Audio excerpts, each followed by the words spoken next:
In 2016, a London council voted to take a football club's land and hand it to an anonymous offshore developer. The club had no say. The decision was sealed in a 6-1 vote. That club was Millwall FC. For over 140 years, this club has sat in the same corner of South London, surviving 2 world wars, 6 different grounds, and more political battles than most clubs face in a lifetime. They have never played in the Premier League. They have never had a billionaire owner. And yet in 2026, Millwall find themselves in the Championship playoff race, just a step away from the Premier League, and planning to build a 34,000-seat stadium that looks like the Colosseum in Rome, funded by a 999-year lease that the very same council who tried to destroy them was forced to hand over. This is the story of a working-class club that refused to die, and is now on the verge of something that could change everything. Let's get into it. Millwall's story doesn't begin with money or success on the pitch. It begins in 1885 in the docks of East London, where a group of Scottish factory workers decided to form a football team. There were no investors and no big ambitions, just ordinary working men who loved football. They called themselves Millwall Rovers, and from the very beginning the club carried a strong working-class identity that never really changed. Over time, Millwall moved between a few grounds, but they always stayed close to their community in South London. In 1910, they settled at the Old Den in New Cross, and for more than 8 decades, that ground became one of the most feared atmospheres in English football. The stands were tight, the noise was constant, and visiting teams often struggled under the pressure. In 1937, more than 48,000 fans packed inside for an FA Cup match, a number that shows just how powerful and supported this club once was.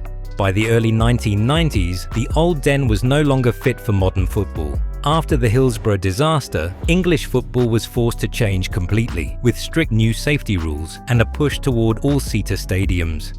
Millwall had no choice but to move, but instead of leaving their area or chasing a new identity, they stayed just a short distance away in the same neighborhood. In 1993, the Den opened as their new home. It was a modern stadium, but it kept the same aggressive and close atmosphere the club was known for. The design brought fans closer to the pitch, making it one of the most intense grounds in the country.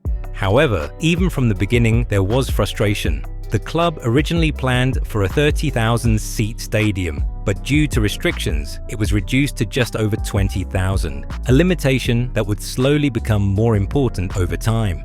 The biggest threat to Millwall, however, did not come from football itself. It came from a decision made in a council meeting.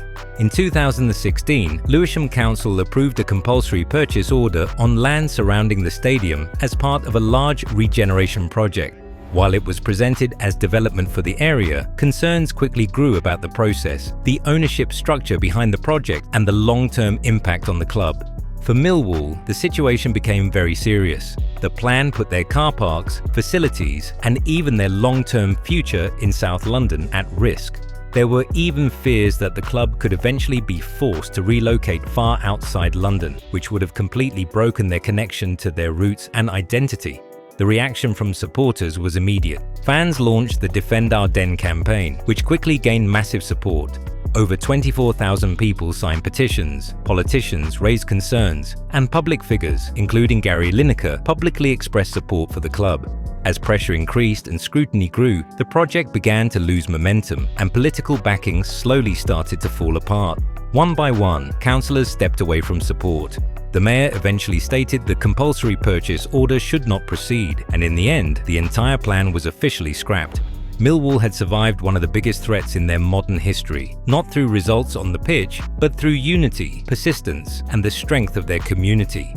Then came the twist that nobody had predicted. The very same council that had tried to take Millwall's land completely reversed course and offered the club a 999-year lease on the Den. Their previous lease already had 120 years remaining, but 999 years is a permanent statement of intent. Millwall were not going anywhere, and now they had the legal control to prove it. With that security finally in place, the club made a decision 30 years in the making. If they couldn't be pushed out, they were going to build something that could never be ignored. So what exactly are they planning, and what will the new Den actually look like? The headline number is 34,000 seats. That is the target capacity once the full expansion is complete, up from the current 20,146. To put that into perspective, Millwall would go from one of the smaller stadiums in the Championship to a ground bigger than many established Premier League clubs. But the way they are getting there is just as interesting as the destination itself. The club is not tearing the Den down and starting again. The plan is an incremental, phased expansion, adding new upper tiers behind the existing seating bowl, stand by stand, over time. This approach is deliberate and smart. It means the stadium stays open and match days continue throughout the entire construction process. Fans do not lose their ground for 3 or 4 years while cranes take over. What most people do not know is that AFL architects, appointed in 2018, are actually the third firm to attempt this project. Will Alsop came in as far back as 2008 with a proposal involving towers built on and around the stadium. Then Squire and partners were brought in for a more modest scheme in 2010. Both failed to progress. AFL are the third attempt in 15 years, and the 999-year lease is a single reason this time actually carries real weight. Now, the design, and this is where it gets genuinely interesting. When you look at the concept images, the first thing that comes to mind is the Colosseum in Rome. Sweeping, arched facades, a powerful continuous form, nothing like the soulless glass and steel boxes appearing across modern football. Those arches were directly inspired by old photographs of Millwall's original ground next to the railway viaducts on the Isle of Dogs, the same industrial landscape the club was born into in 1885. The history of this club is literally carved into the outside of the new building.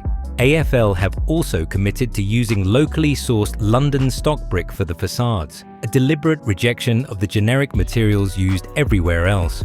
Beyond the seats, the plan completely reimagines the matchday experience. An elevated public plaza in front of the West Stand will create a traffic-free fan zone before and after games, something the Den has never had.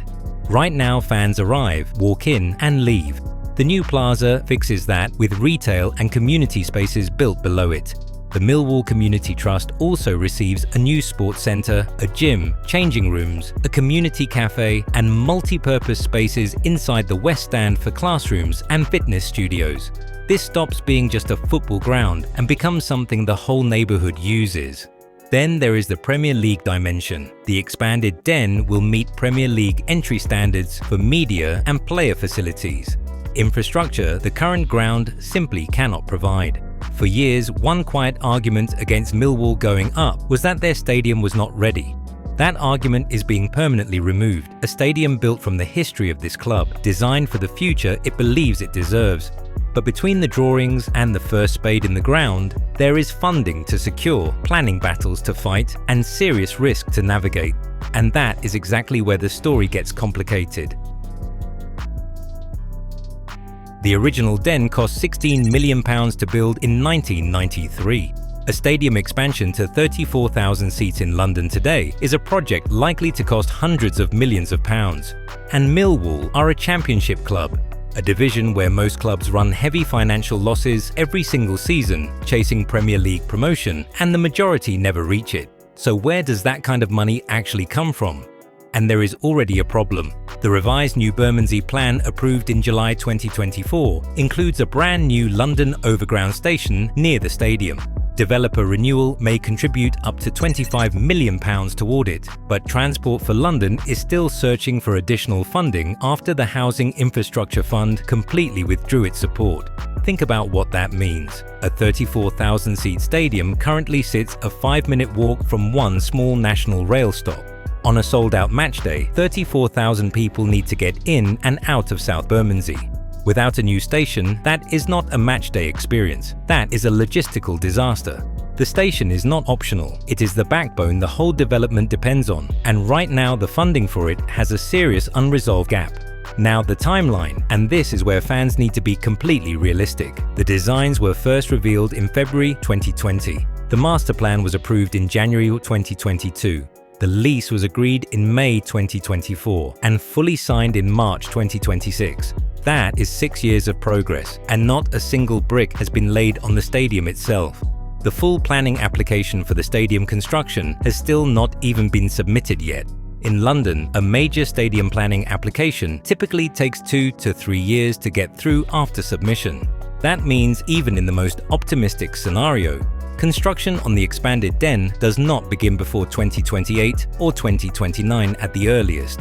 A fully completed 34,000-seat stadium is realistically a 2035 project or beyond. This is not a short story. This is a generational project. But there is one factor that could change the entire financial picture overnight: promotion to the Premier League. The broadcast revenue gap between the two divisions is staggering. Championship clubs earn between £5 million and £10 million per season from television deals.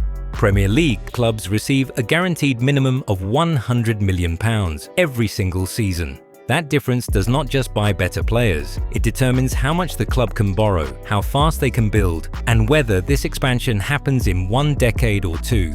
AFL architects specifically designed the phasing to be triggered by promotion. The full build accelerates the moment Millwall reach the top flight.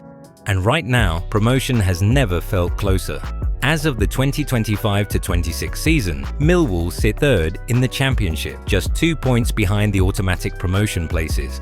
They have already broken their league attendance record twice in 2026, most recently packing 19,153 fans into a ground that holds just over 20,000. The stadium is visibly too small for the size of this club right now. The demand is already there, the ground just cannot contain it yet. Promotion would not just change the football, it would change the entire timeline of this project. It would turn a 2035 dream into a 2030 reality. And for a club that has waited 30 years for this moment, that difference matters more than anything. So do you think Millwall will get promoted this season and make this expansion happen? Let me know in the comments. And if you enjoyed this video, don't forget to like and subscribe. It genuinely helps more than you know.